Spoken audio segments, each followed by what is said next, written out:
Good morning, good afternoon, good evening. Welcome back to Mom's Game 2, the podcast. My name is Maisha, and this week we are talking about strategies to stay present as a mom. I know that we have things, all the things, right? And sometimes we just are not as present as we would like to be. So if you would like some strategies on how to stay present as a mom, keep listening.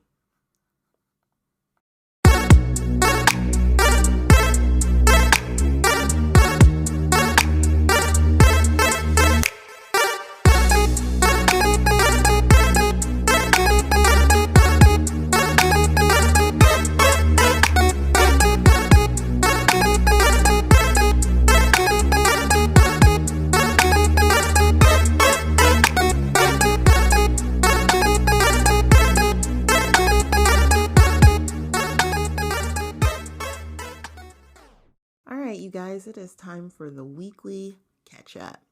So last week we finished the ferret enclosure that's now in my living room, moved around the living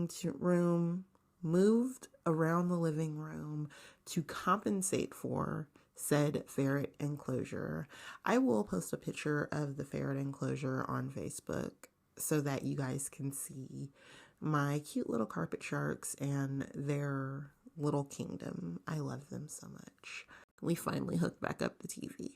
It had been unhooked for maybe 2 weeks at this point, which is why I haven't been streaming, because I had no TV and I use my Xbox on the TV to stream. Realistically, I could have hooked the Xbox up to a monitor now that I'm thinking about it. What do they say? Hindsight is 20/20, right? So I didn't do that.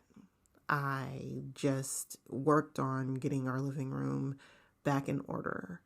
I am getting ready to set back up my garden room, which is a room on the side of my living room where I keep all of my plants and things. I had given that room to my ferrets. My ferrets are no longer over there, so it's time for a deep clean, and I get to start growing things again, which I am so excited about because I love gardening. That's a thing. I started working on that last week. I set up a study area for my children, mainly my son, because he seems to really be struggling with getting his work done. So I am trying to figure out ways to help him with that. And one of those things is not letting him go sit in his room to do his homework because he goes to sleep or he's up there listening to music and playing games and stuff. In our bedroom, I set up a desk. It's fairly quiet because it's kind of disconnected from the rest of the house, close enough to where I can check in on him, make sure he gets the help that he needs, far enough away that his sisters won't be bothering him. So we did that last week. I still need to do some cleaning up in the mudroom to make it functional, but him being able to do his work in a quieter environment that still allows me access to him was so much more important than that. The 7-year-old all last week. Last week was really rough for me and her. We just couldn't get on the same page, you guys. Like it didn't matter what I did, didn't matter what I said. Deep breaths didn't work. Me and her just could not get on the same page. So I'm hoping that this week will be better with her. We talked. I don't think she's getting enough exercise, physical or mental. So I need to maybe go to like Walmart and grab some coloring books or some workbooks, something that challenges her a little bit more than school, because I don't think school is challenging her in a way that it needs to for her to really use her brain. So I need to work on that. I need to figure out exactly where she is so I can give her a little bit of a challenge. Orchestra has started. Girl Scouts is still going on. Chess club has started. Robotics club has started. 2 of my kids are in chess club this year, and I'm so excited for that. But that's it. That's our weekly catch up. Not much of anything. Business-wise was a very light week. I got the podcast up last week. No streaming because, as I said, the TVs weren't together. I am working on a schedule now that hopefully I will be able to implement in the next couple of weeks. After I get my hair done, I'm getting my locks back. I'm so excited about that. That's next weekend. That is the weekly catch up. Story time, story time. It is story time. So, as I mentioned, my son is struggling in school. And not your typical struggling, not he doesn't understand the work. So, he is struggling with remembering to turn said work in, or just remembering to do it in general because he's always so distracted. Literally, the only thing on this kid's mind is reading on his Kindle and playing on his video games. And we struggle with that because while I don't feel like grades are the most important thing in the world, I also know that, there is a certain level of they need to be important just for sake of getting out of high school, right? And right now he's only in the 7th grade, but he already knows he doesn't plan on going to college. He already knows what he wants to do, and realistically what he wants to do does not require college. He wants to be a coder and he wants to do video streaming. I'm totally on board with both of those things. I think he will be great. He really does have that really hyperactive, bubbly personality with, I want to say, a hint of sarcasm, but it's not a hint. It's like an overwhelming amount of sarcasm. He's a cute kid. So we've really been struggling with this, and I have had to take a more active role in making sure that he is taking care of his work. I'm signed into his Google Classroom so that I can see what assignments he has due every week, so I can give him gentle reminders through the week. Hey, don't forget to turn this in. Don't forget to do this. Don't forget to take the time to study for this test. I make sure that, I give him those gentle reminders throughout the week so that he does not fall behind, because he did fall behind in math. Just literally, I don't even know what happened.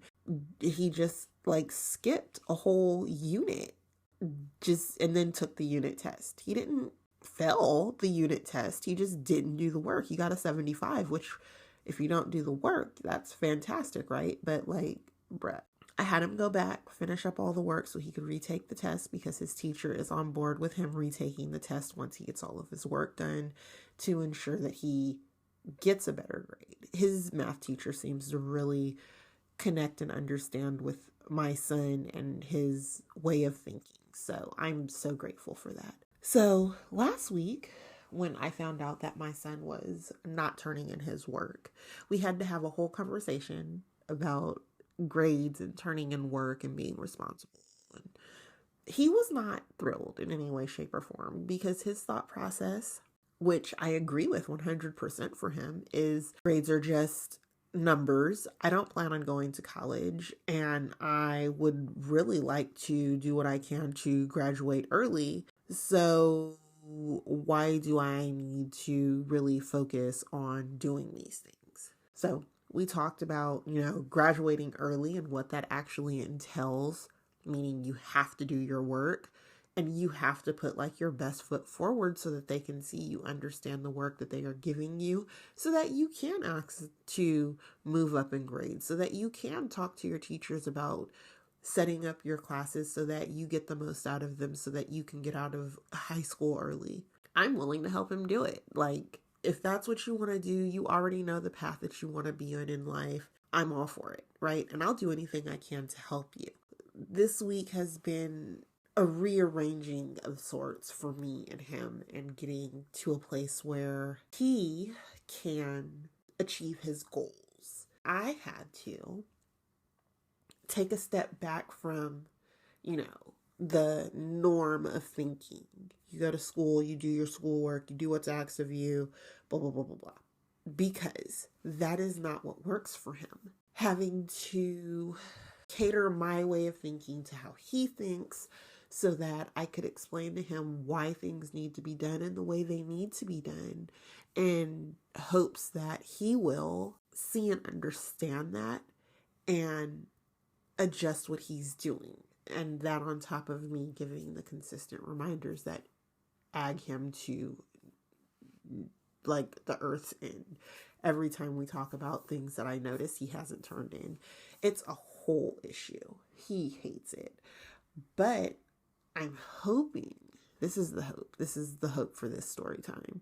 I am hoping that he will get so sick of me having to remind him to do his work. I know this is horrible, but I'm hoping that he will get so sick of me reminding him to do his work that he will just start taking the responsibility to do it without the reminders necessary, right? Because, he's about to be 13 years old. At some point, and I know they're kids, they need the reminders. It doesn't matter what it is.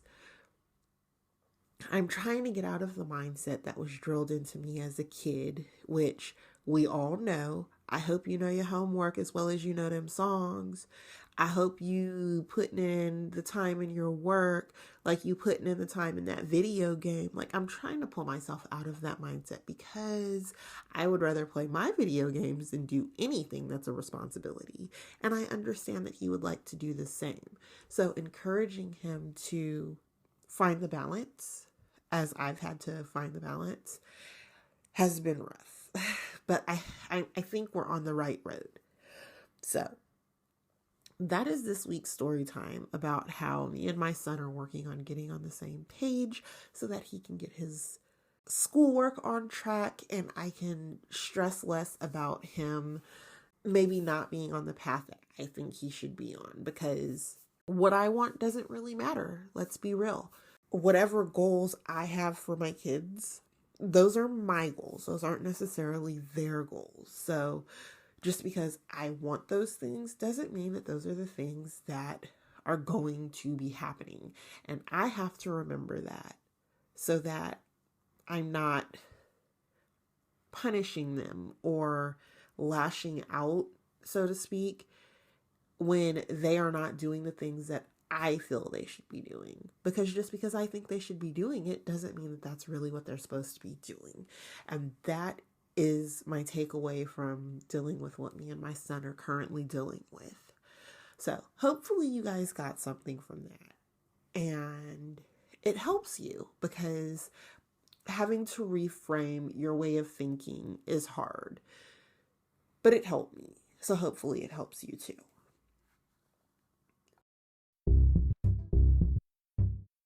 All right, you guys, let's do it. Let's get into the meat and potatoes of this week's episode.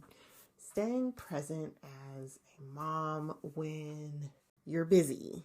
The world demands things of you, your life, all the things. Let's talk about the why it's important to be present physically and mentally, because being in the same house as your kids is different than being physically, emotionally, and mentally present with your kids and interacting with them. While we need to check out, we need time to ourselves, we need time for our brain to just not have to do, because let's be real, as moms, we carry most of the mental load of our household. Most of us are our house managers.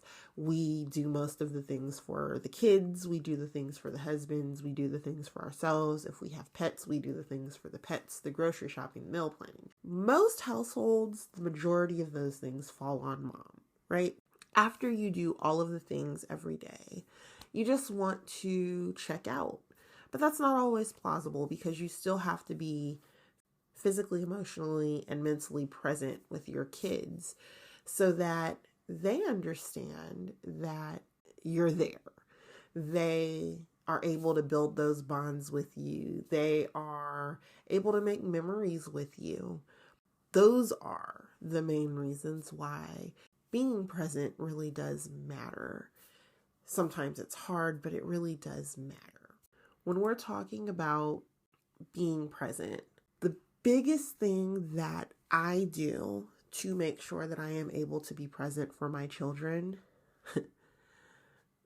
just taking deep breaths, because 4 kids is a lot, right? And even though, the oldest is 23, the youngest is 7, they're not babies anymore. It still takes a lot to be not even so much physically present, but mentally and emotionally present for very different human beings that you are responsible for. in this life. It takes a lot to be present in that capacity. So taking deep breaths, I literally, the bathroom is my escape route. And even though it's not that big of an escape route because my pit bull is the dog that sits at the door and cries if you close him out of the bathroom. And my 7-year-old will hold a whole conversation with me at the bathroom door. And don't let me forget to lock the bathroom door, because she will bust straight in, no matter what I'm doing, and hold a conversation, door wide open. She don't care. Privacy, what? Nah, it's me and you. But I do go in the bathroom, lock the door, and just deep breaths, trying to expel some of that overwhelm, because my kids come home on 10, like all the time. I don't know what it is about school. I don't know what they're giving them at school, but my kids come home hype. And then I have to reel them in to get them to do their homework, take care of any chores that they have. And 15 minutes into them being home, I am overwhelmed because there's screaming, there's yelling, there's jumping around.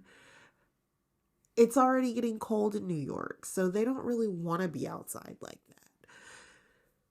So that leaves playing inside, screaming and yelling and all the things. So there's that.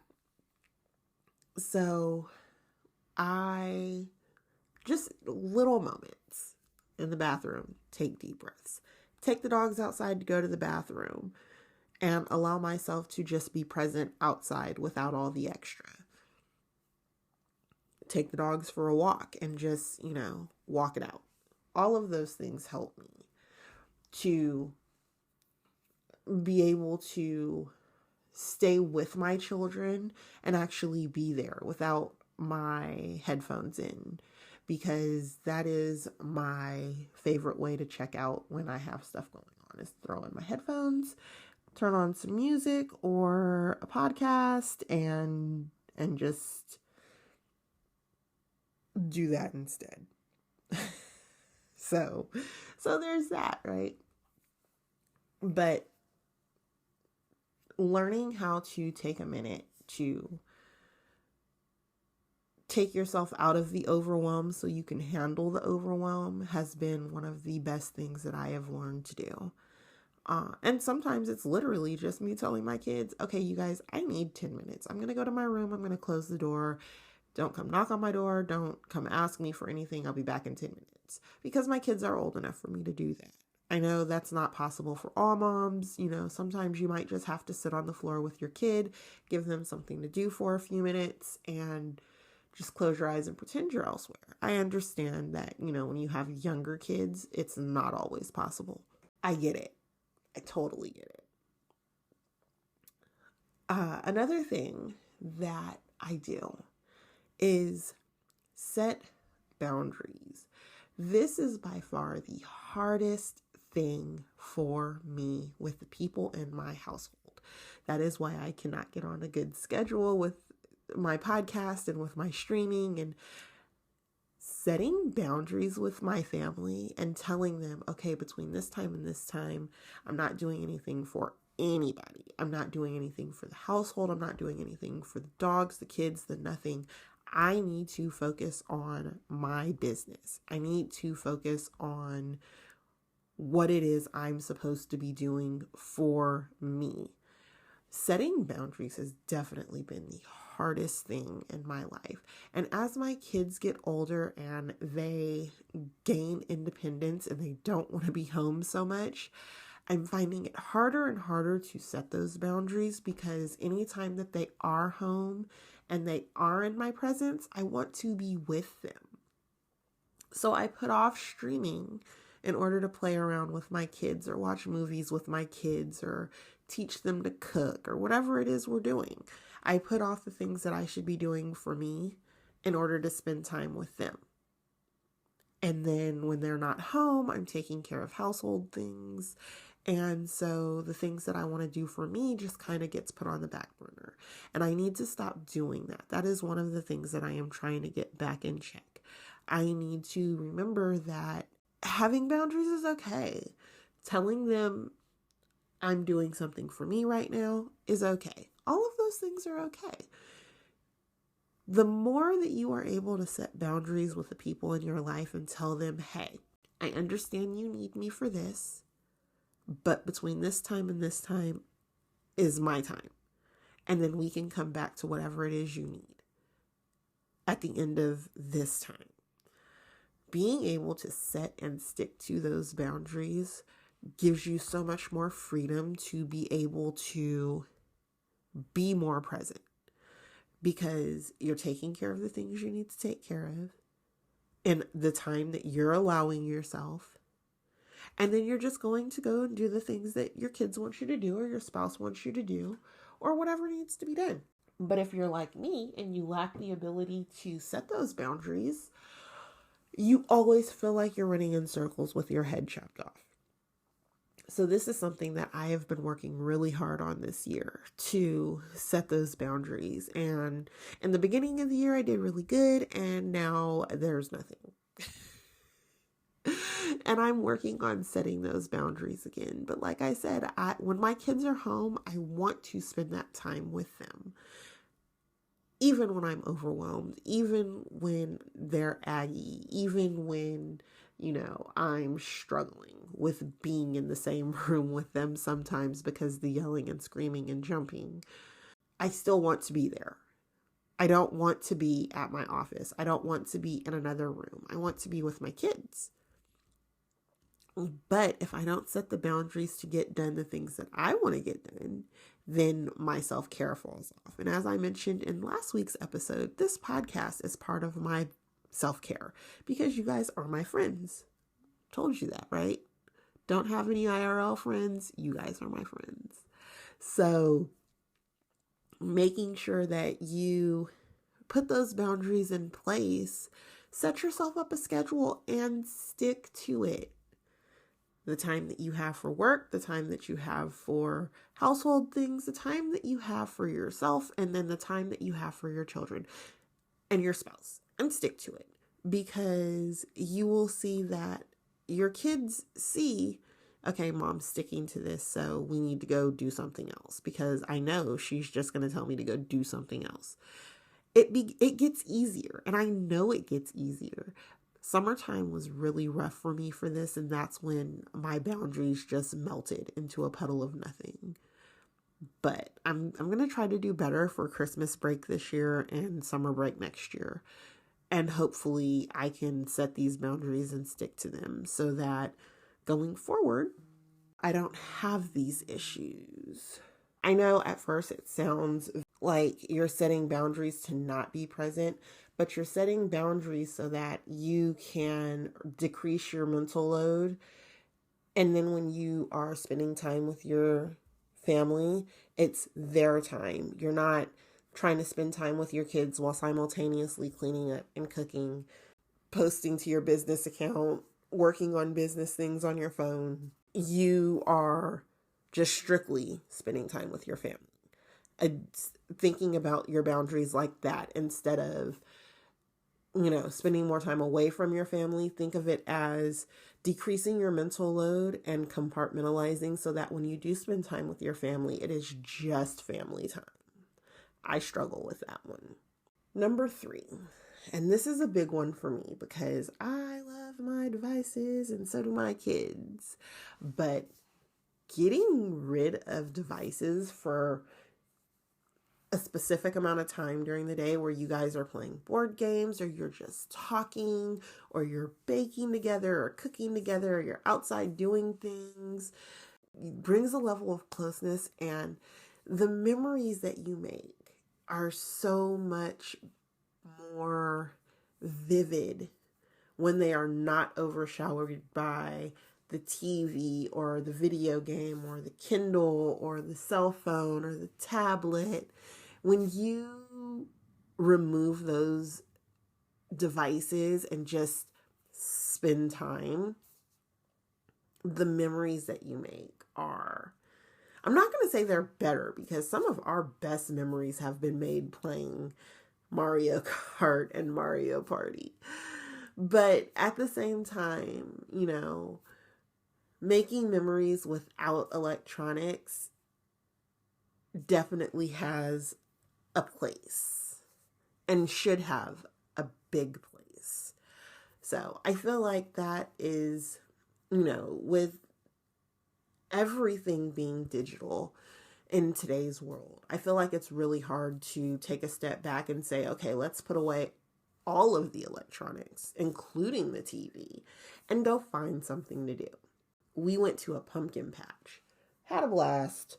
It was a lot of fun. Even if you don't realize it, having your phone playing and the TV playing and a kid over here playing on the video game, that adds so much to your overwhelm and your overstimulation. And you convince yourself that you're used to it because it's always what's going on.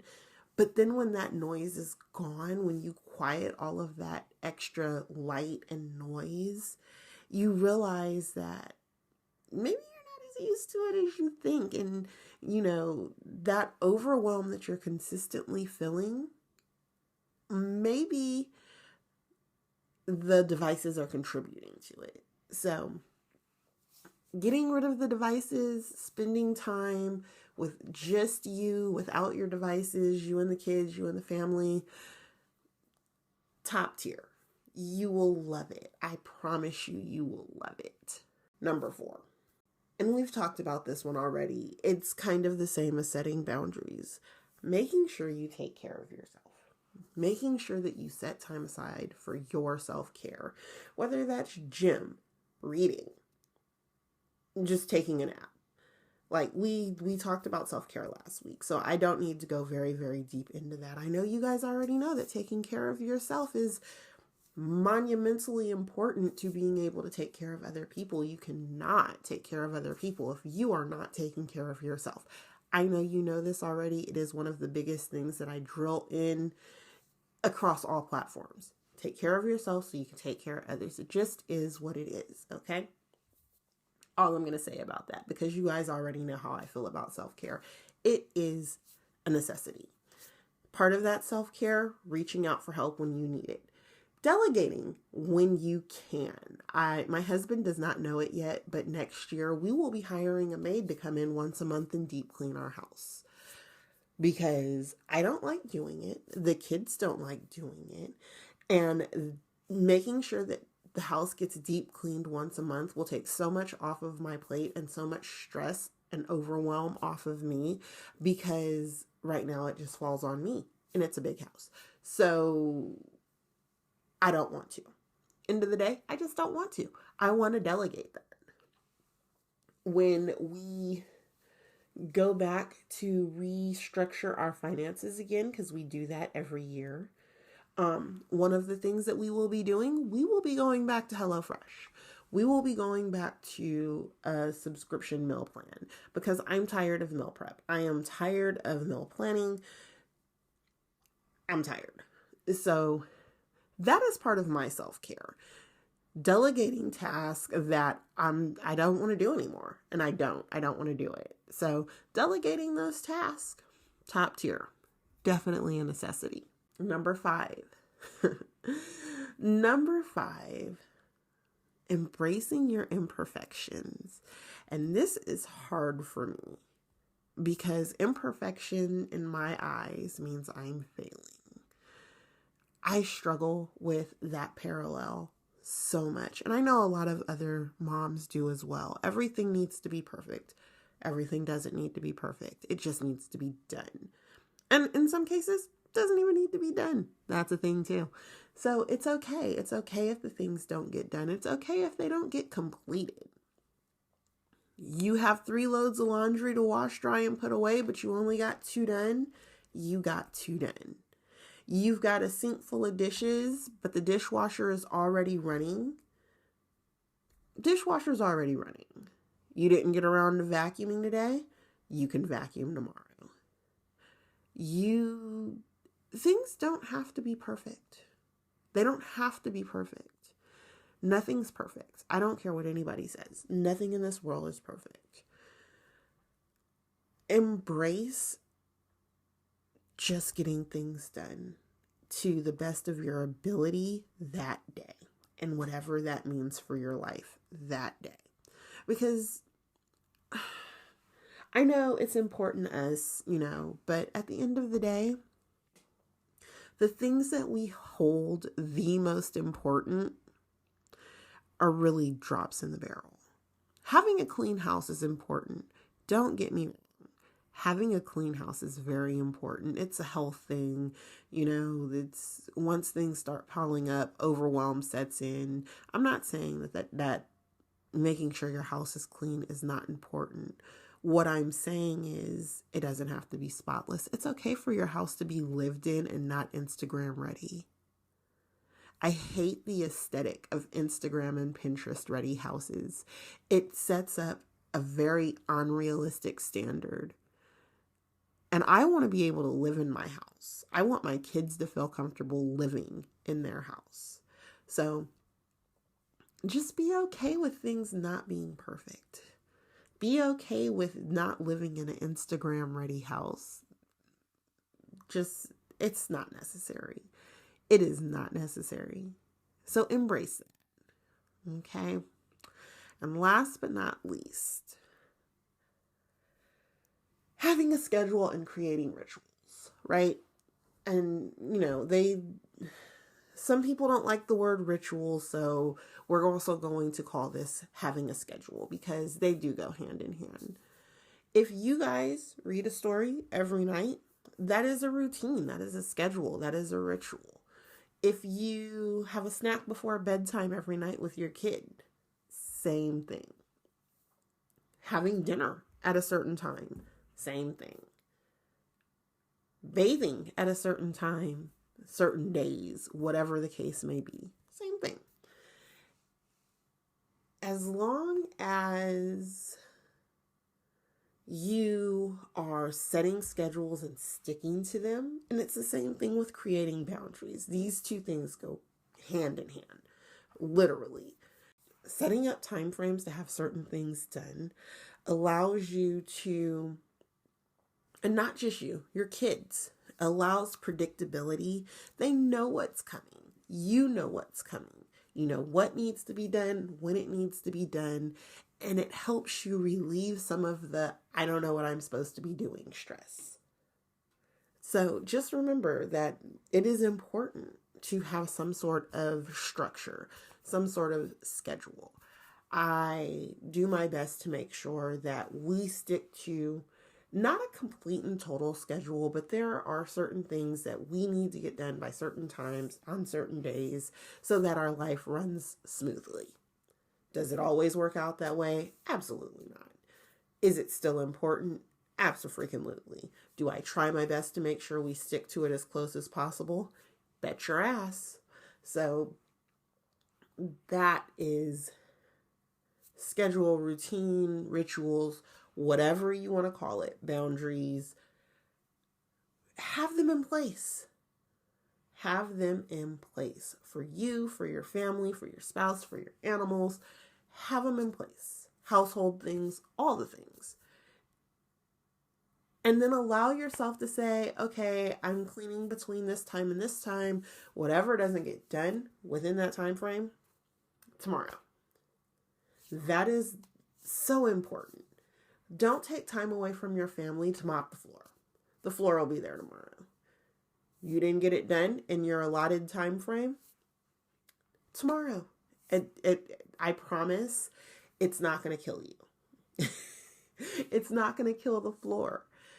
Put it as the first thing for you to do on your schedule tomorrow. I didn't get it done today, so tomorrow that is the first thing that I'm doing, and then I will move on to the things that I need to do tomorrow. Make sure that you are keeping those schedules and those boundaries so that you're not flailing in the wind, So, those are my 6 strategies for staying present. Let's recap just a little. Deep breaths, staying mindful of yourself. taking a moment, however you want to say it. Just being able to deal with the overwhelm in a way that is healthy.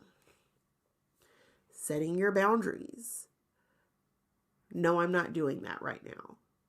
I need this amount of time to do this. Set your boundaries and stick to them. Making sure that you take care of yourself. Self-explanatory. Understanding that things do not need to be perfect. It's okay for things not to be perfect. Nobody's perfect. Absolutely nobody. Creating a schedule, a ritual, a routine so that you know what's coming, they know what's coming, and it reduces some of the overwhelm. It's not about being perfect, you guys. It's just about being there with as little distraction as possible so that you're able to connect to your kids. That's it. Finding ways to connect with your kids. Making sure that you are stressed out as little bit as possible so that your kids are able to make those connections. All of those things are important, and they come together as what you need in order to be present for your kids, your family, your spouse, all things.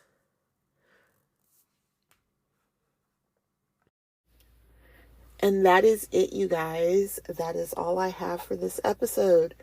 Thank you so much for rocking with me for another week. I appreciate you guys. And if you enjoy listening to the podcast, follow me on whichever streaming platform you listen on, whether that is Spotify, Apple Podcast, or Amazon Music. Those are the platforms I'm currently on. Eventually, I will get this over to YouTube for YouTube podcasts. If you would like to follow me on social media, there is a public Facebook page, Mom's Game 2.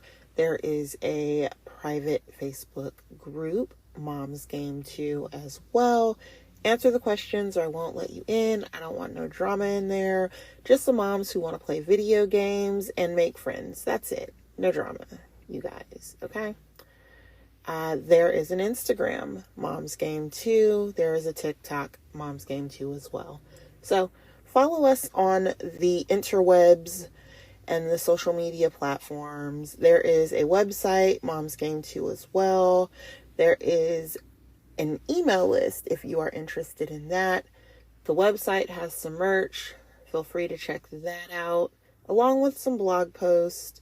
Blogging is something that I am slowly integrating back into my life. We'll get there, you guys. There's so many things that I want to be able to do with this podcast and the things that I have connected to it. And life is just lifing right now, but I am going to get all of these things situated in a way where I can do them with no problems. We're going to get there, right?